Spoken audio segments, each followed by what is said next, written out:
Hello there and welcome. This video is about how to ride a motorcycle slowly, slow speed control. And this video is going to be suitable for you if you are about to start a CBT, direct access test training, or even if you're an experienced motorcyclist but you struggle with certain aspects of riding a motorcycle slowly. Now, in my opinion, the slow speed control of a motorcycle is the most important core skill you will ever develop on a motorcycle once you've learnt to pull away and stop.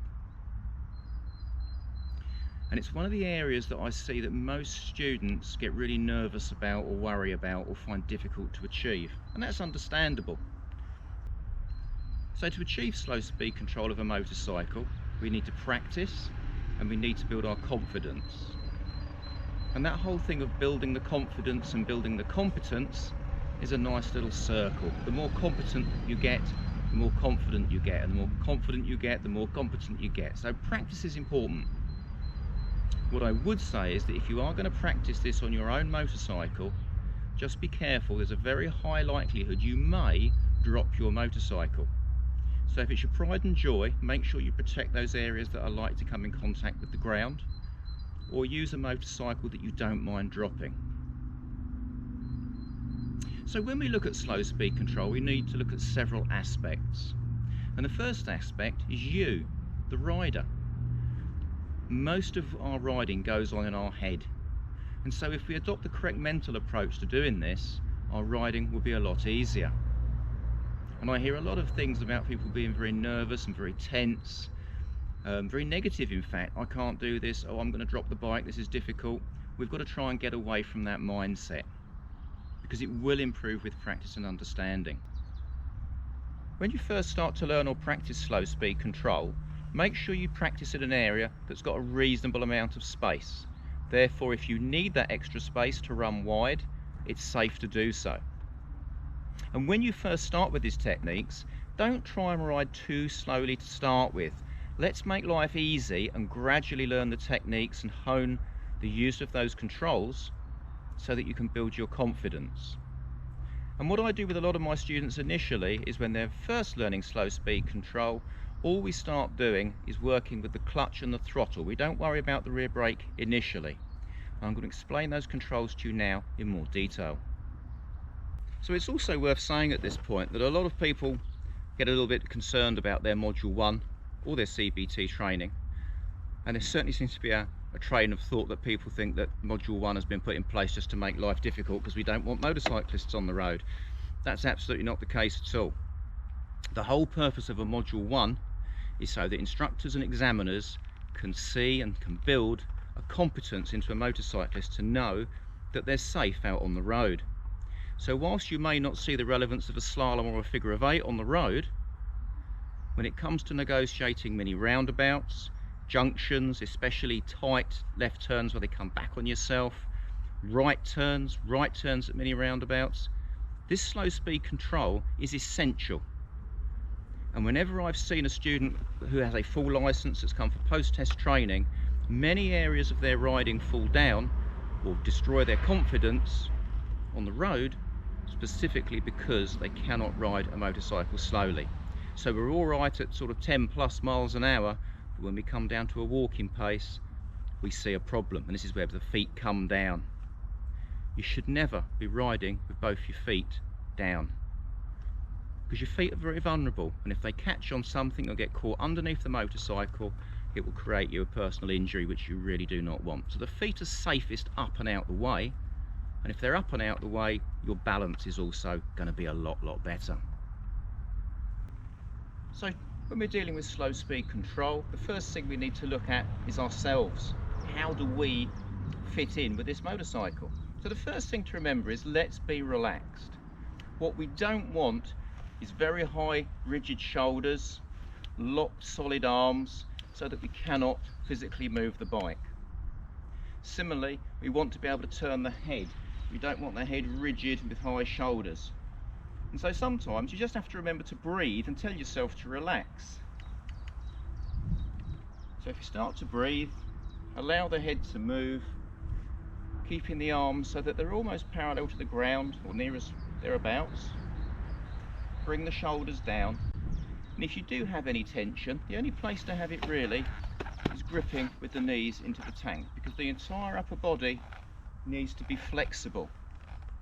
So if you become very tense, very rigid, which is perfectly understandable if you're nervous, you will find that the job of riding a motorcycle slowly becomes very, very difficult. We need to allow the bike to do what it was designed to do. The other thing that's very important is where we look. So as a general rule, we do go where we look on a motorcycle. And so it's important to keep the head and eyes parallel to the ground. So I want to look well ahead.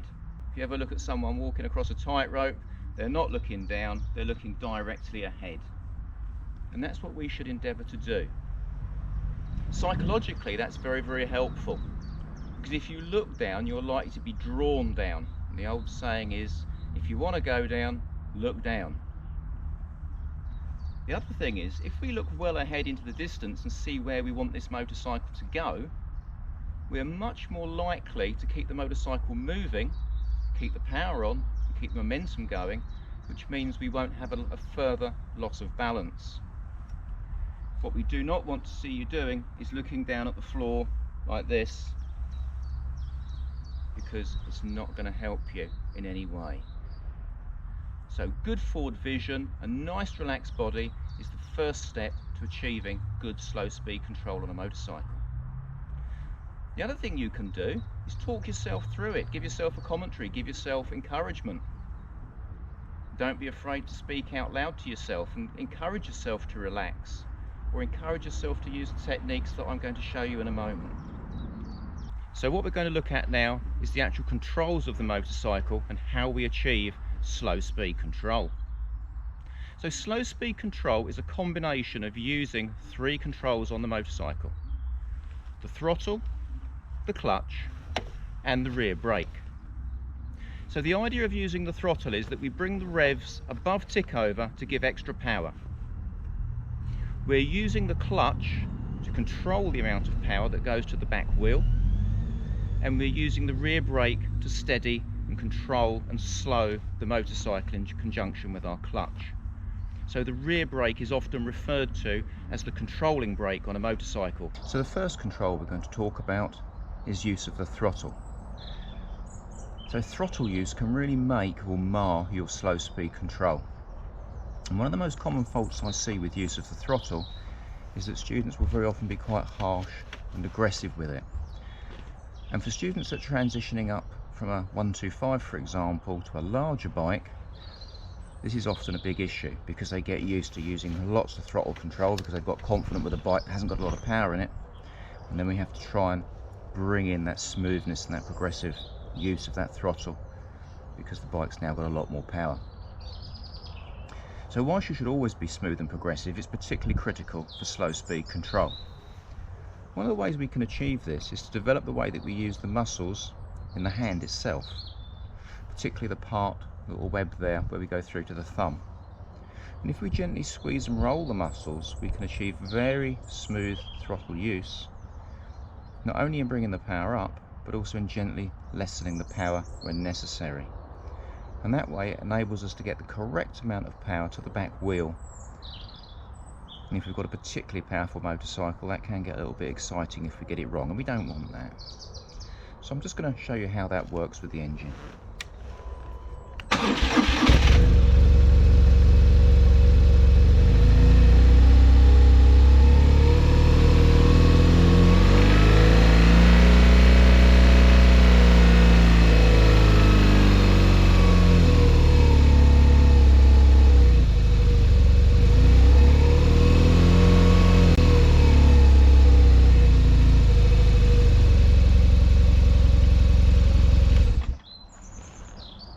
So hopefully you could see there that the amount of movement with my hand or wrist was absolutely minimal, but yet I could still rev the bike from tick over up to 4,000 revs, and of course I could have gone much further than that as well had I needed to, although that would probably be unlikely for slow speed control. So mastery of throttle control is the first stage in achieving good slow speed control.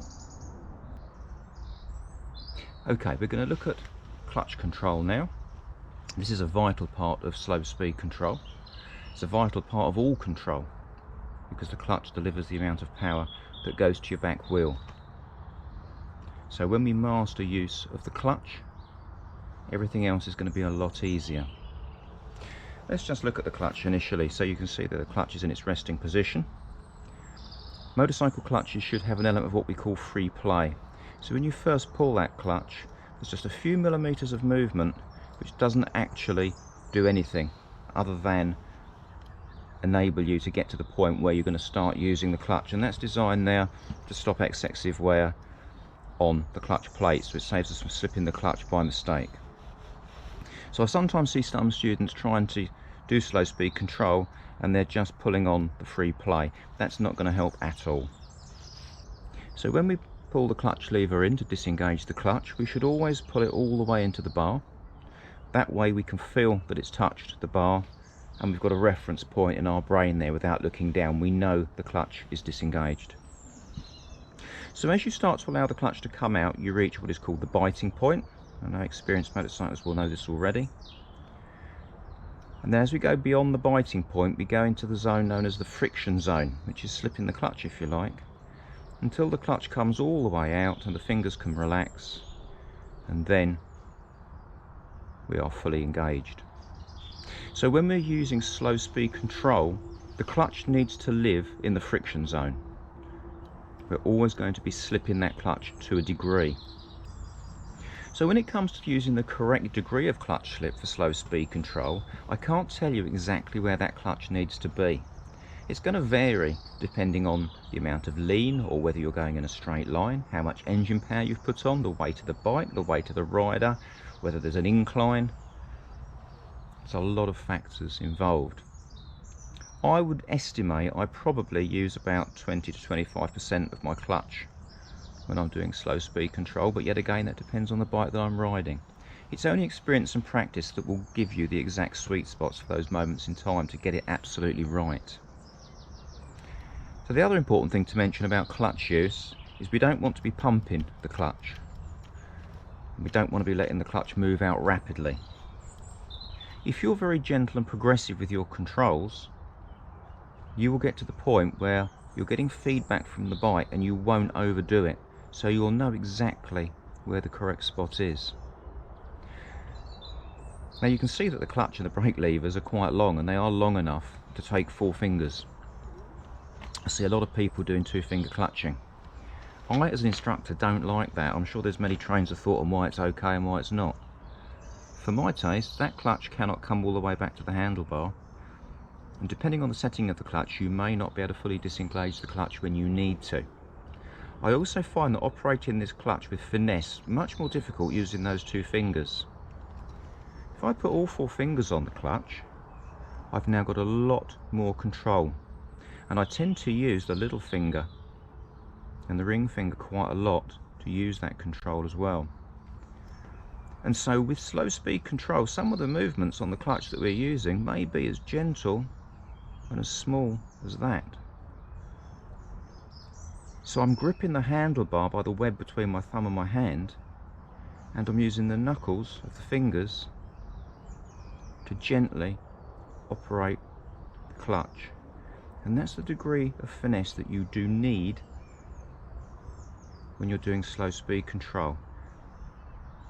And finesse is everything on a motorcycle, because it's also very closely related to safety, because the way the power delivers to the back wheel is important.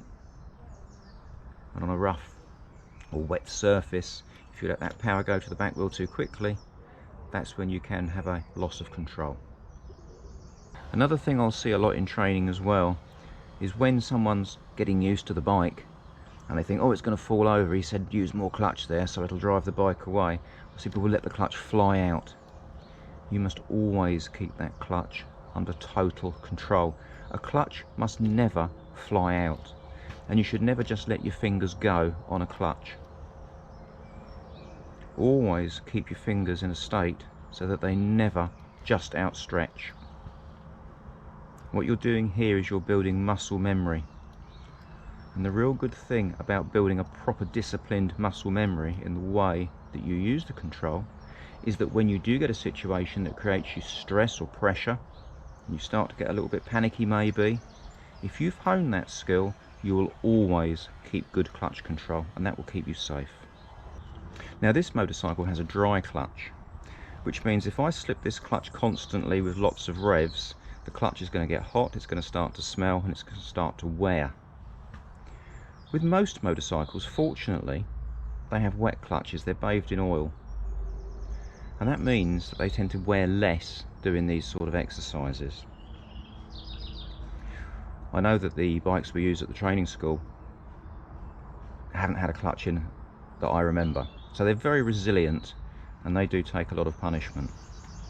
Now with this machine as a dry clutch, if I'm travelling along in a straight line, I can ride on tick over and just gently bob the clutch in and out just to achieve a bit of slow speed control. But I can't do that when I start leaning the bike and trying to turn, especially when they're very tight, very slow turns. Then the revs have to come up to give me that extra power, and the clutch has to be slipped. And naturally, the rear brake will be involved in that as well, which we'll talk about in a moment. Okay, so the third control for slow speed control then is the rear brake.